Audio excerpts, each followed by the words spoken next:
Je dis tout dépend de toi. Dis à un voisin, tout dépend de toi. Alléluia. Romains chapitre 8, verset 1. Il ne faut pas prendre ce texte, il ne faut pas mélanger ce texte. Romains 8, 1. L'apôtre Paul dit, il n'y a donc maintenant aucune condamnation pour ceux qui sont en Jésus-Christ. Ça veut dire quoi? Est-ce que ça veut dire que donc maintenant les liens sont coupés automatiquement quand tu as fait la prière du salut, les malédictions sont révoquées automatiquement? Non, c'est pas ça. Il est en train de dire, il y a donc maintenant, dis avec moi maintenant. Maintenant, depuis quand? Depuis que tu as accepté Jésus-Christ. Il n'y a donc maintenant aucune condamnation pour ceux qui sont en Jésus-Christ. Là, il me dit qu'il n'y a plus aucune condamnation.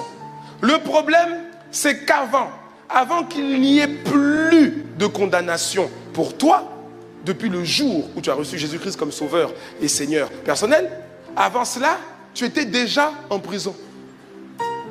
Tu étais déjà en prison, prisonnier de différents liens héréditaires, de différents liens bizarres, de différentes malédictions prononcées contre toi, par des personnes en autorité sur ta vie, ou même parfois même par toi-même. Parce que la Bible dit que la vie et la mort sont au pouvoir de la langue. Parfois, c'est toi-même qui t'es maudit. C'est toi-même qui rajoute des liens. Il n'empêche, il n'y a plus aucune condamnation. Quelqu'un me suit? En fait, tu étais déjà en prison. Tu étais déjà en prison à cause de malédictions qui sévissaient déjà avant ta conversion en Christ. Quelqu'un comprend ou pas? Gloire à Dieu. Pourquoi? Parce que maintenant le Seigneur te dit qu'il n'y a plus de condamnation qui tienne contre toi. Mais encore faut-il que tu le crois, que tu l'acceptes et que tu décides d'en sortir. Il faut que tu décides d'en sortir. Regardez. Si dans le monde, quelqu'un est condamné, il est arrêté, il est jugé, il est condamné. Il est condamné pour un crime. On le met en prison, les juges le condamnent. Le jury le condamne et le juge prononce la sentence et on le met en prison. Je parle dans le monde. Il est en prison. Et donc il est là prisonnier. Il est limité dans ses mouvements, limité dans ses projets, il est limité.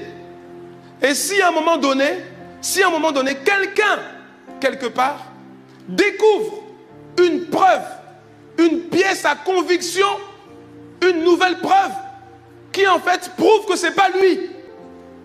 C'est-à-dire une preuve qu'il est innocente. Si quelqu'un, un jour, alors que la personne est en prison, trouve une preuve que ce n'est pas lui le coupable, ce n'est pas ça qui va le faire sortir automatiquement. C'est pas parce qu'il y a la preuve qu'il est innocent que les portes de la prison vont s'ouvrir. Oui ou non? Oui ou non? Qu'est-ce qu'il doit faire? Le prisonnier doit être conscient qu'il y a une preuve qui existe. S'il n'est pas conscient déjà, il va rester là. Il doit être conscient. Mais la Bible te dit, l'acte dont les ordonnances te condamnaient a été détruit. Christ l'a détruit. Tu dois être conscient de ça. Et donc ce prisonnier-là, on dit qu'il y a une preuve qu'il est innocent. Qu'est-ce qu'il doit faire? Il doit faire un recours. Oui ou non? Il doit faire un recours. Il doit présenter cette preuve-là devant le tribunal. Tant que ça ne passe pas devant le tribunal, là, on ne va pas le faire sortir. Même s'il y a une preuve qui existe. Même si la preuve est réelle, on ne le fait pas sortir. Il faut d'abord passer devant le tribunal et exposer la preuve. Et si tu restes simplement dans la prison, alors que tu peux sortir, parce qu'il n'y a plus de condamnation, c'est ça que ça signifie. Il n'y a plus de condamnation pour ceux qui sont en Jésus. Il n'y en a plus, il n'y en a plus, il n'y en a plus. Tu dois être conscient de ça et décider de sortir. Si tu ne sors pas, personne ne va t'ouvrir la porte.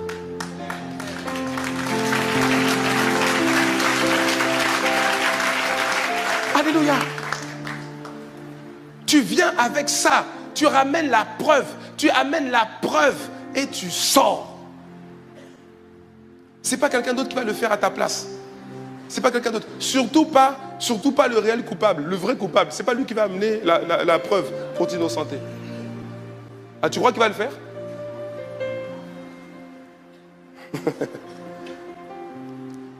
Lisons Ésaïe. Ésaïe chapitre 42. Ésaïe chapitre 42, versets 21 à 22. Ésaïe 42. Verset 21.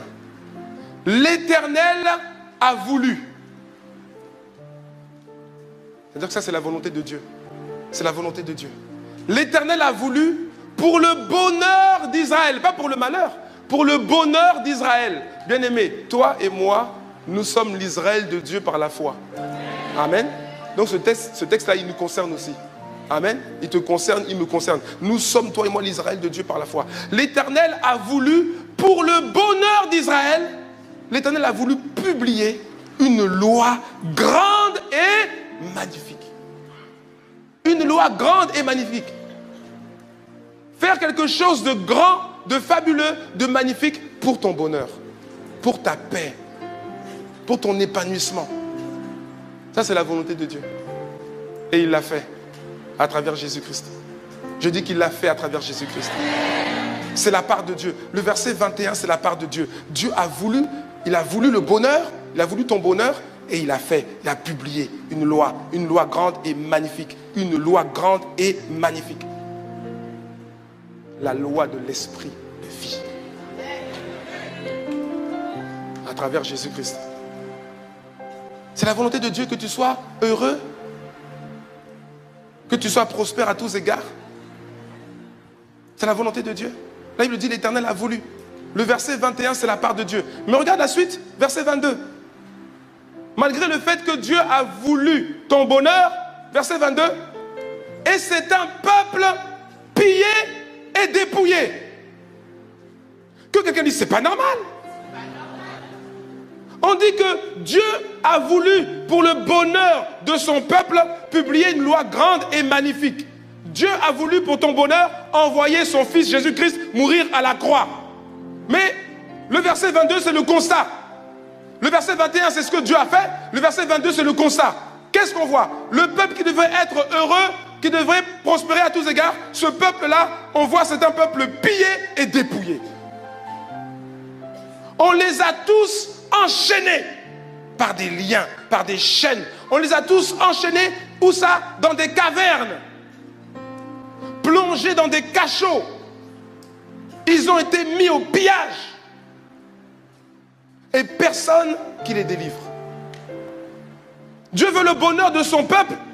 Dieu veut le bonheur de son peuple. Mais quel est le constat? Malgré le fait que Dieu ait tout fait, il a fait sa part. Quel est le constat?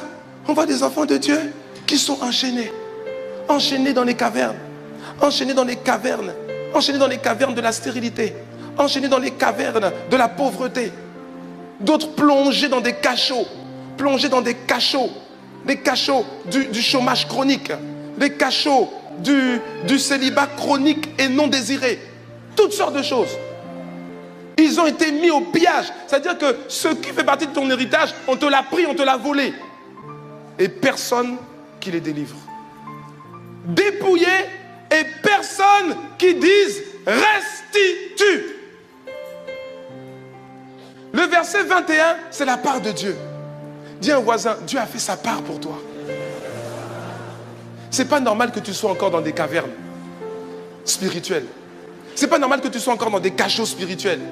C'est pas normal que l'ennemi t'ait pillé de ton héritage spirituel. Et Dieu donne la clé. Il donne la clé. Il dit, vous êtes comme ça. Vous êtes enchaînés dans des cavernes, plongés dans des cachots. Vous êtes pillés. Pourquoi? Parce qu'il n'y a personne qui se lève pour dire au diable, restitue. Et tant que personne ne dira restitue, la situation va rester telle qu'elle. Est-ce que ça fait plaisir à Dieu? Non. Est-ce que Dieu a fait ce qu'il devait faire? Oui. Est-ce que Dieu peut faire quelque chose en plus? Non. Parce que Jésus a dit tout est accompli.